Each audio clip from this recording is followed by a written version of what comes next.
The next topic we're going to look at with kinetics is the idea of reversible reactions. Now, this is different from the idea of reversibility that we've talked about in thermodynamics. In kinetics, we just mean that this is a reaction that can go either in the forward or the reverse direction.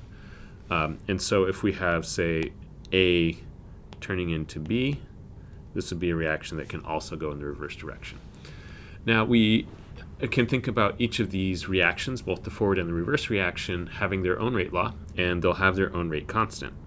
So we usually write K1 to be the forward reaction and K minus 1 to be the rate constant for the reverse reaction. These are usually not going to be the same, so the reaction will proceed at different rates going in the forward and the reverse direction. Just to reiterate here, K1 is for the forward and K minus 1 for the reverse reaction. And many reactions proceed in this way. Once we reach equilibrium, right, at some point the rates will be equal to each other, and we'll reach the what's given by the equilibrium constant. So if we have, say, if we express this in terms of a concentration, we'll have that the at equilibrium, by definition, with the equation as it's written, where the stoichiometric coefficients are just 1. I have these backwards. Of course, the products will go on top, not the reactants. So B goes on top, A goes on the bottom. But once we reach equilibrium, we'll see this, right? That the concentrations of our concentrations will correspond to what's given by the equilibrium constant for the reaction. And so the question is, once we hit that equilibrium, what is the rate?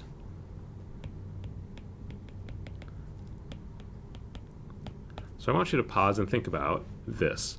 What is the rate? So we say, what's the change in the concentration of A with respect to time at equilibrium? Okay, so hopefully you had a chance to think about that. At equilibrium, there's going to be no net change in concentration, and so the rate is going to be equal to 0. That's what tells us that we're at equilibrium, is that this concentration will be fixed at its equilibrium concentration. There's going to be no net change, so dA dt will go to 0. Same thing for plus dB dt, also will be equal to 0.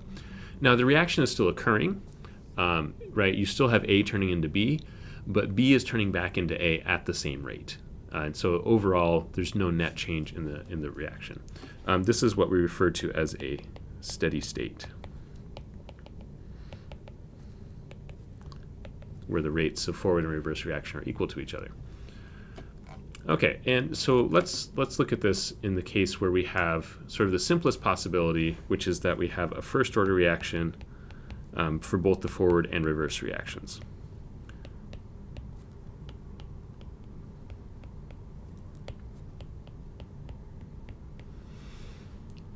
Okay, so if we have that, then we can say that the change in the concentration of A with respect to time, right, our rate, well, we're going to have part of that is going to be the A reacting to form B. So the change in concentration of A, some of that will come from A turning into B, and that'll be given by this rate law, K1 times A. But we're also going to have B turning back into A. So we're going to have negative K minus 1 times the concentration of B. So this is our forward rate, and this is our reverse rate, and we simply add these together to get the overall rate. Okay, so this tells us the overall rate equation for our forward and reverse reaction combined. We could write this in terms of B instead, but we're writing it in terms of A. And we can start with the simple assumption that we need some initial conditions to sort of analyze this. So let's say that our concentration of A at t equals 0 is equal to A naught, and our concentration of B is equal to 0.